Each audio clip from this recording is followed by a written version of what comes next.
Alors, bonjour et bienvenue au culte de ce matin. Le dernier où est-ce qu'on a très peu de gens devant nous. La semaine prochaine, on recommence avec les réunions où plusieurs frères et sœurs pourront venir entendre la parole et c'est vraiment réjouissant. Prions que Dieu fasse en sorte que le nombre puisse augmenter de semaine en semaine. Alors, ce matin, j'aimerais commencer avec un texte de l'Écriture tiré de 2 Pierre au chapitre 3 pour faire un peu l'introduction de mon message qui est en fait un encouragement à rester collé à la Bible. L'apôtre Pierre, dis-je, dans le deuxième épître de Pierre, au chapitre 3, et commençant au verset 15, nous dit « Croyez que la patience de notre Seigneur est votre salut.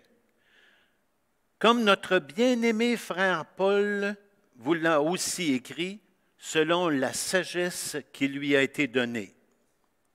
C'est ce qu'il fait dans toutes les lettres où il parle de ces choses dans lesquels il y a des points difficiles à comprendre, dont les personnes ignorantes et mal affermies tordent le sens, comme celui des autres Écritures, pour leur propre ruine.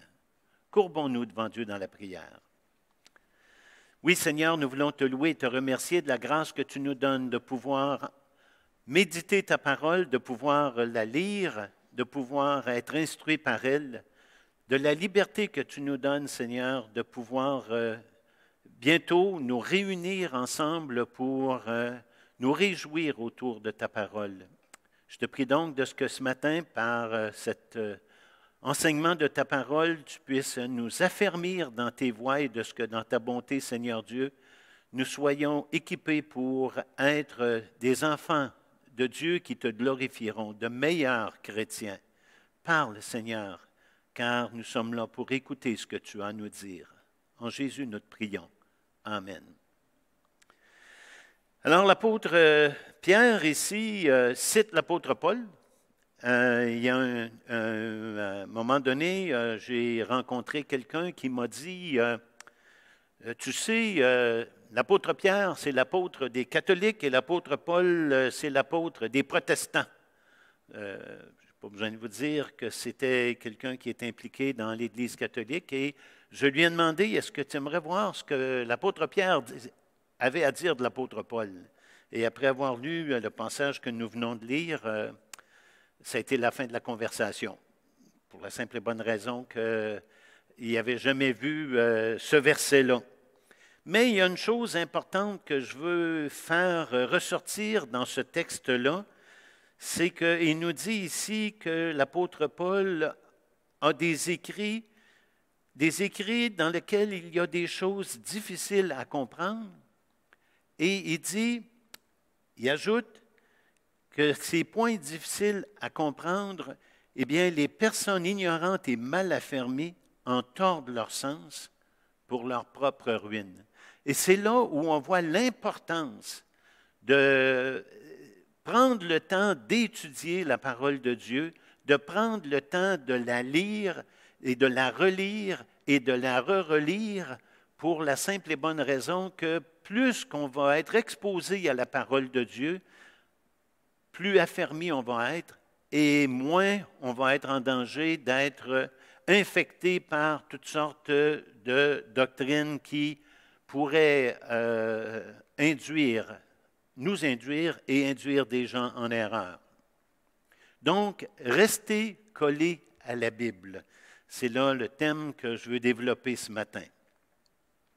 Dans le premier épître de Paul aux Thessaloniciens, au chapitre 2 et au verset 13, l'apôtre Paul écrit « Nous rendons continuellement grâce à Dieu de ce que, en recevant la parole de Dieu que nous vous avons fait entendre, vous l'avez reçue non comme la parole des hommes, mais ainsi qu'elle l'est véritablement, comme la parole de Dieu qui agit en vous qui croyez. » Donc, les Thessaloniciens, quand ils ont reçu la parole de Dieu, quand ils ont reçu la parole de Dieu, ils l'ont reçue non pas comme la parole d'un homme, comme la parole des hommes, mais comme la parole de Dieu. Et ils y ont porté l'attention qu'elle méritait. Dans l'Épître aux Colossiens, au chapitre 3, l'apôtre Paul, encore une fois, va dire ici que la parole de Christ habite parmi vous abondamment. Instruisez-vous et exhortez-vous les uns les autres en toute sagesse, par des psaumes, par des hymnes, par des cantiques spirituels, chantant à Dieu dans vos cœurs sous l'inspiration de la grâce. Et quoi que vous fassiez, en parole ou en œuvre, faites tout au nom du Seigneur Jésus, en rendant par lui des actions de grâce à Dieu le Père. Donc, que la parole de Christ habite parmi vous abondamment. Le livre des psaumes commence avec cet encouragement ou cette promesse. Heureux l'homme qui trouve son plaisir dans la loi de l'Éternel et qui la médite jour et nuit. On nous dit que les chrétiens qui étaient dans l'église de Bérée avaient des sentiments plus nobles que ceux de Thessalonique. Et pourquoi avaient-ils des sentiments plus nobles? Eh bien, il nous est dit, ces Juifs avaient des sentiments plus nobles que ceux de Thessalonique. Pourquoi? Parce qu'ils reçurent la parole avec beaucoup d'empressement et ils examinaient chaque jour les Écritures pour voir si ce qu'on leur disait était exact. L'apôtre Paul n'avait pas peur d'être mis au test. L'apôtre Paul et ses compagnons n'avaient pas peur que les gens aillent voir dans l'Écriture et qu'ils vérifient si ce qu'il leur disait était en accord avec le reste de l'Écriture. Et nous, en tant que chrétiens, nous avons cette obligation-là d'éprouver les esprits. Et vous qui écoutez ce matin, ne prenez pas pour acquis tout ce que je vous dis. Bien entendu, quand je vous lis la parole de Dieu, vous pourriez dire, oui, tu nous parles de la parole de Dieu, mais qui vous dit que je ne tire pas hors d'un contexte le texte que je viens de vous lire? Donc, vous avez la responsabilité d'aller voir et de vérifier par vous-même afin que ce que vous allez croire et ce que vous allez propager autour de vous en répandant la parole de Dieu, eh bien, ça puisse être selon les Écritures. Donc, un premier point, il faut prendre la Bible au mot. L'apôtre Paul, dans le premier épître aux Corinthiens, au chapitre 4 et au verset 6, a dit, nous a exhortés à ne pas aller au-delà de ce qui est écrit. De ne pas aller au-delà de ce qui est écrit. Et je rajouterai, de ce que Jésus a dit. Est-ce qu'on peut aller au-delà de ce que Jésus a dit? Est-ce qu'on peut aller au-delà de ce que l'Écriture nous dit? Bien, je vais vous donner un exemple. Je vais lire un texte tiré de l'Évangile de Jean au chapitre 21 et vous allez voir un peu ce que je veux dire. Alors, dans l'Évangile de Jean au chapitre 21, on va lire, commençant au verset 15. Après qu'ils eurent mangé, Jésus dit à Simon-Pierre, « Simon, fils de Jonas, m'aimes-tu plus que même ceux-ci? » Il lui répondit, « Oui, Seigneur, tu sais que je t'aime. » Jésus lui dit, « Paie mes agneaux. » Il lui dit une seconde fois, « Simon, fils de Jonas, m'aimes-tu? » Pierre lui répondit, « Oui, Seigneur, tu sais que je t'aime. » Jésus lui dit, « Paie mes brebis. » Il lui dit pour la troisième fois, « Simon, fils de Jonas, m'aimes-tu? » Pierre fut attristé de ce qu'il lui avait dit pour la 3e fois, « M'aimes-tu » Il lui répondit, « Seigneur, tu sais toutes choses, tu sais que je t'aime. » Jésus lui dit, « Paie mes brebis. En vérité, je te le dis, quand tu étais plus jeune, tu te saignais toi-même et tu allais où tu voulais. Mais quand tu seras vieux, tu étendras tes mains et un autre te ceindra et te mènera où tu ne voudras pas. » Il dit cela pour indiquer de quelle mort Pierre glorifierait Dieu. Et, ayant ainsi parlé, il lui dit, « Suis-moi. » Pierre, s'étant retourné, vit venir après eux le disciple que Jésus aimait, celui qui, pendant le souper, s'était penché sur la poitrine de Jésus et avait dit, « Seigneur, qui est celui qui te livre? » En le voyant, Pierre dit à Jésus, « Et celui-ci, Seigneur, que lui arrivera-t-il? » Jésus lui dit, « Si je veux qu'il demeure jusqu'à ce que je vienne, que t'importe? Toi, suis-moi. » Et c'est là le point que je veux faire ressortir. Là-dessus, le bruit courut parmi les frères que ce disciple ne mourrait point. Mais ce disciple rajoute, parce que ce disciple, on le sait, est l'apôtre Jean. Cependant, Jésus n'avait pas dit à Pierre qu'il ne mourrait point. Mais si je veux qu'il demeure jusqu'à ce que je vienne, que t'importe? C'est ce disciple qui rend témoignage de ces choses et qui les a écrites. Ce que je veux faire ressortir par ce texte, c'est qu'il y a un bruit qui courait dans l'Église et Jean met les pendules à l'heure. Jésus n'a pas dit que je n'allais pas mourir.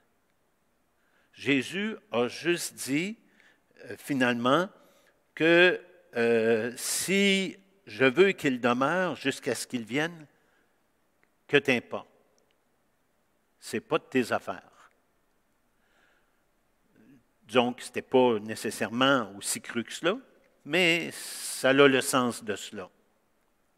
Il est facile de tirer des versets hors de leur contexte pour mieux faire passer nos croyances, pour faire entrer la Bible dans notre système de pensée. On veut que la Bible nous dise ce qu'on veut et qu'elle nous dise au lieu de nous laisser instruire par elle. Alors, on veut que la Bible nous dise ce qu'on veut qu'elle nous dise au lieu de la laisser nous instruire. L'apôtre Paul a écrit par le Saint-Esprit, « Nous ne vous écrivons pas autre chose que ce que vous lisez et ce que vous reconnaissez. Et j'espère que vous le reconnaîtrez jusqu'à la fin. » Donc l'apôtre Paul dit, quand vous lisez la Bible, on ne vous écrit pas autre chose que ce que vous lisez. Alors on n'est pas appelé à commencer à essayer de lire entre les lignes, comme je l'ai dit dans un des enseignements le mercredi. Ce n'est pas notre rôle. On a assez des lignes. Pendant toute notre vie, on va lire les lignes, puis on n'arrivera même pas à comprendre tout ce qu'il y a sur les lignes. Donc, l'apôtre Paul ici est clair. Dans les Écritures, il n'y a pas autre chose que ce que vous voyez. Lisez la Bible, lisez-la telle qu'elle, et laissez Dieu vous interpeller, vous parler. Laissons Dieu nous parler, nous interpeller, nous transformer. Sur notre frigo, on a une petite phrase, c'est en anglais, je l'ai traduite, et qui dit « Dieu l'a dit, je le crois, cela suffit ». Ça devrait être notre façon d'aborder la Bible. Dieu l'a dit, je le crois, cela suffit. Si la Bible me dit « Dieu a créé le monde », qui suis-je pour dire « Ouais, mais ce n'est pas ça que ça voulait dire ». Qui suis-je pour dire Oui, mais là, il faut que tu fasses attention, là. Il faut que tu interprètes ça de telle ou de telle façon. J'aimerais qu'on puisse se rappeler que, en opposition avec la création, il y a ce qu'on appelle la théorie de l'évolution. Et juste vous dire que c'est une théorie. Donc, rien de prouvé. Pourtant, Dieu dit qu'il a créé le monde. Alors, pourquoi essayer de trouver une autre façon dont le monde serait venu, alors que Dieu, lui, celui qui a créé toutes choses, nous dit qu'il est le Créateur? Pourquoi essayer de trouver autre chose que ce que la Bible me dit? Pourquoi essayer de lire autre chose dans ces pages-là que ce que ces pages-là disent? La Bible me dit, et Dieu me dit, que le monde, il l'a créé en 6 jours. Mais ça n'a pas de bon sens. Voyons donc, en 6 jours. Regarde tout l'univers, 6 jours. Ça n'a pas de bon sens. Mais est-ce qu'il y a quelque chose de trop dur pour Jésus? Est-ce qu'il y a quelque chose de trop dur pour Dieu? Est-ce que Dieu n'aurait pas pu, s'il est Dieu, créer tout l'univers en 6 jours? Pourquoi est-ce que je changerais le texte pour dire que les jours ici, ce n'étaient pas des jours, mais c'était des millénaires? Qu'est-ce qui me permet de dire ça? Dieu me dit qu'il l'a créé en 6 jours. Je l'accepte, je le crois, et à quelque part, est-ce que ça peut ne pas être possible que Dieu l'ait fait? Personnellement, je crois que Dieu a créé le monde en 6 jours. La chute, l'histoire d'Adam et Ève puis le serpent. On croit ça au 20e siècle. On est rendu au 21e même. Au 21e siècle, c'est encore plus loin. On croit ça. Oui, je crois ça. Oui, je le crois. Pourquoi est-ce que je le crois? Parce que Dieu l'a dit, parce que la Bible le dit. Et quand Dieu me dit qu'il a créé le monde en 6 jours, quand il me dit qu'il a créé tout ce qu'on peut voir, tout ce qu'on peut toucher, tout ce qui est autour de nous, autant sur la terre que dans l'univers, je le crois. Quand on lit à propos de la chute dans le livre de Genèse au chapitre 3, il y a quelque chose qui est quand même frappant.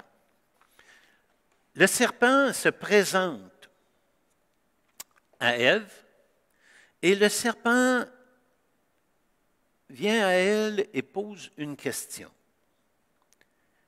Il dit, Dieu a-t-il réellement dit? Et est-ce que ce n'est pas ce qu'aujourd'hui on essaie de nous apporter comme argument? Crois-tu ça? Penses-tu que Dieu a réellement dit ça? Penses-tu que ça veut vraiment dire ce que tu penses? Ça n'a pas changé beaucoup avec les millénaires, hein? Alors on voit par là que malheureusement, l'homme se fait prendre au piège de la question de Satan. Comme notre mère, notre ancêtre, Ève s'est fait jouer, s'est fait prendre au piège, comme Adam s'est fait prendre au piège, Dieu a-t-il réellement dit ça? Oui, Dieu a dit cela.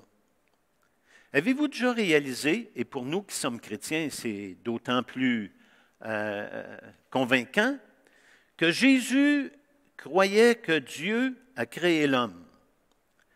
Il dit, mais au commencement de la création, Dieu fit l'homme et la femme. Jésus, tout le monde le sait, est reconnu comme étant, même dans les religions qui ne sont pas chrétiennes, un grand prophète. Est reconnu comme un homme qui a changé la face de l'humanité. Pourtant, ce Jésus que tout le monde reconnaît comme étant une autorité, croyait que Dieu avait créé l'homme, croyait au commencement de la création et croyait qu'il avait créé l'homme et la femme. Jésus, je n'aurai pas le temps de tout lire, mais dans Luc au chapitre 17, des versets 26 à 29, croyait au déluge. Aujourd'hui, il y a plusieurs qui renient toute cette notion-là de déluge. Jésus croyait à Sodome. Jésus croyait au buisson ardent. Marc 12, 26 à 27. Une histoire de la Bible. Je me souviens que dans mes premières années de vie chrétienne, j'ai un ami qui s'est converti au Seigneur. Et quand il est tombé sur le livre de Jonas, il est tombé à la renverse. Il a dit, moi, je pensais que c'était un conte de Walt Disney.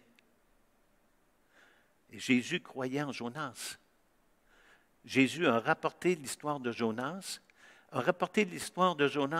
en nous disant que, comme Jonas a passé 3 jours dans le ventre du grand poisson, bien que lui allait passer 3 jours dans le ventre de la terre. Donc, on voit que Jésus croyait aux Saintes Écritures et il les croyait littéralement.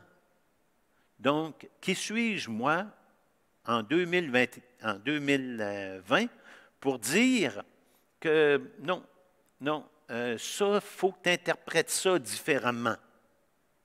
Moi, j'accepte ces choses-là telles quelles. Je fais exactement ce que Paul me dit de faire. Il dit, nous ne vous écrivons pas autre chose que ce que vous lisez.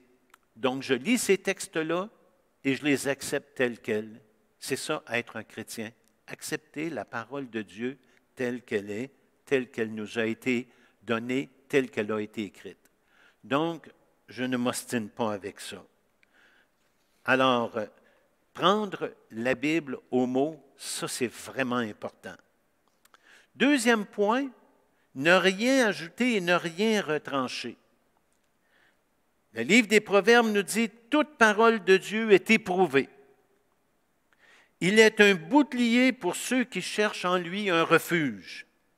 N'ajoute rien à ses paroles. » Pourquoi? De peur qu'il ne te reprenne et que tu ne sois trouvé menteur. Dans le livre de Deutéronome, au chapitre 4 et au verset 2, Dieu dit, « Vous n'ajouterez rien à tout ce que je vous prescris et vous n'en retrancherez rien, mais vous observerez les commandements de l'Éternel votre Dieu tels que je vous les ai prescrits. » Ajoutez rien, retranchez rien. Au chapitre 12, toujours de Deutéronome, au verset 32, « Vous observerez et vous mettrez en pratique toutes les choses que je vous ordonne, vous n'y ajouterez rien et vous n'en retrancherez rien. » C'est clair. On n'a pas besoin de commencer à philosopher là-dessus. Il le dit. Et tout le monde comprend ça.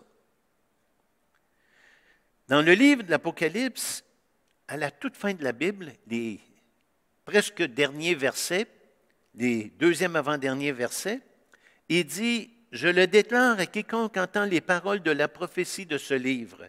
Si quelqu'un y ajoute quelque chose, Dieu le frappera des fléaux décrits dans ce livre. Et si quelqu'un y retranche quelque chose des paroles du livre de cette prophétie, Dieu retranchera sa part de l'arbre de vie et de la ville sainte décrite dans ce livre. » C'est un avertissement solennel.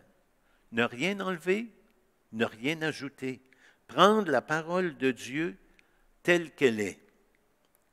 Saviez-vous que, et ça c'est vraiment intéressant, que la révélation coranique, donc le Coran, le livre que les musulmans vénèrent et où ils vont chercher leur instruction, a été transmis à son prophète Mahomet par l'ange Gabriel dans la grotte du mont Hira. C'est ce que les musulmans croient, que la révélation du Coran a été transmise au prophète Mahomet par l'ange Gabriel, supposément. En 1823, un ange nommé Moroni est apparu à Joseph Smith et lui a appris l'existence d'anciennes annales gravées sur des plaques enterrées dans une colline près de chez lui.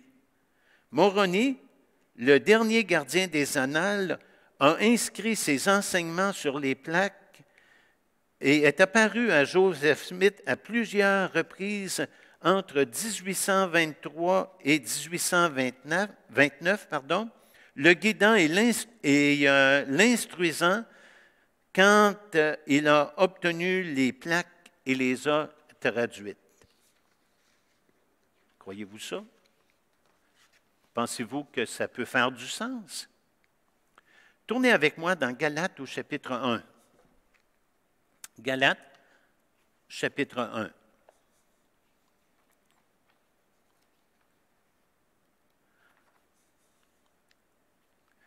Alors, dans Galates, au chapitre 1, on va lire le verset 8. L'apôtre Paul a écrit, « Mais quand nous-mêmes, quand un ange du ciel annoncerait un autre évangile que celui que nous avons prêché, qu'il soit anathème. » Quand nous-mêmes, quand un ange du ciel annoncerait un autre évangile que celui que nous vous avons prêché, qu'il soit anathème. Est-ce que c'était l'ange Gabriel? Est-ce que c'était l'ange Moroni? C'est un évangile qui est différent. Eh bien, on a toutes les raisons de croire que finalement, c'est vraiment diabolique. On a juste à penser à toutes les apparitions. Qui est glorifié dans les apparitions? Là, on parle des apparitions de la Vierge, par exemple. Qui est glorifié? Est-ce que je dois m'arrêter puis prendre ça au sérieux en tant qu'enseignement biblique? Quand j'étais jeune, dans l'église où est-ce que j'ai grandi, où est-ce que j'ai été instruit, régulièrement, le curé de la paroisse parlait de l'apôtre Paul qui était tombé de son cheval. Puis je me souviens que je lisais la Bible, puis quand je lisais la conversion de Paul, il tombait toujours d'un cheval. Jusqu'à un matin où j'ai réalisé que le texte me parlait de Paul qui s'était converti, mais que le cheval il était disparu, il n'était pas là. Et à ma grande surprise, j'ai dit « Wow! C'est quoi ça? » Alors, je suis retourné voir, parce que dans le livre des Actes des Apôtres, il y a à trois reprises où Paul donne son témoignage, et dans aucun des trois récits de la conversion de Paul, il y a un cheval. Et pourtant, je m'étais fait enseigner cela, puis je me l'étais laissé prendre dans ce piège-là. Ce n'était pas bien grave. Il aurait pu tomber en bas d'un cheval, puis ça n'aurait pas changé mon salut. Mais c'est un petit détail qui n'est pas là. Et il y a plein de petites choses de même, peut-être, qui se sont accrochées à nous autres, puis qu'on les prend comme pour acquis, puis on ne se pose pas de questions. Puis un matin, on lit l'Écriture, puis un peu comme ce qui m'est arrivé, il est où le cheval? Et bien d'autres choses aussi. Il y a les fameuses traditions. Jésus va dire dans Matthieu au chapitre 15, et là, il est interpellé par les chefs du peuple, « Pourquoi tes disciples transgressent-ils la tradition des anciens? Car ils ne se lavent pas les mains quand ils prennent leur repas. » Il leur répondit, « Et vous, pourquoi transgressez-vous le commandement de Dieu au profit de votre tradition? Vous annulez ainsi la parole de Dieu au profit de votre tradition. » Vous savez, je ne sais pas si vous étiez au courant, mais dans l'Église catholique, la tradition est aussi importante que la révélation de la parole de Dieu. Et même que dans certains écrits, on dit que si jamais la Bible contredit la tradition, on doit rester accroché à la tradition. Donc, la tradition prend une place qui ne lui revient pas. On voit que l'apôtre Paul a écrit « Prenez garde que personne ne fasse de vous sa proie par la tradition. » Si la tradition n'est pas assise sur les textes bibliques, bien, on doit prendre la parole de Dieu. Il y a un troisième point que je vais effleurer rapidement. Alors, on a vu dans un premier temps, et je vous donne, prendre la Bible au mot. Dans un deuxième temps, ne rien ajouter, ne rien retrancher. Et finalement, les choses cachées, les laisser à Dieu. Les choses cachées sont à l'Éternel notre Dieu et les choses révélées sont à nous et à nos enfants à perpétuité, afin que nous mettions en pratique toutes les paroles de cette loi. Donc, on doit rester accroché à la parole de Dieu. Et dans la parole de Dieu, Dieu nous a donné tout ce qui est nécessaire pour notre salut. Et il y a des choses que Dieu n'a pas données dans sa parole. Ce n'est pas à nous autres d'essayer de trouver ces choses-là.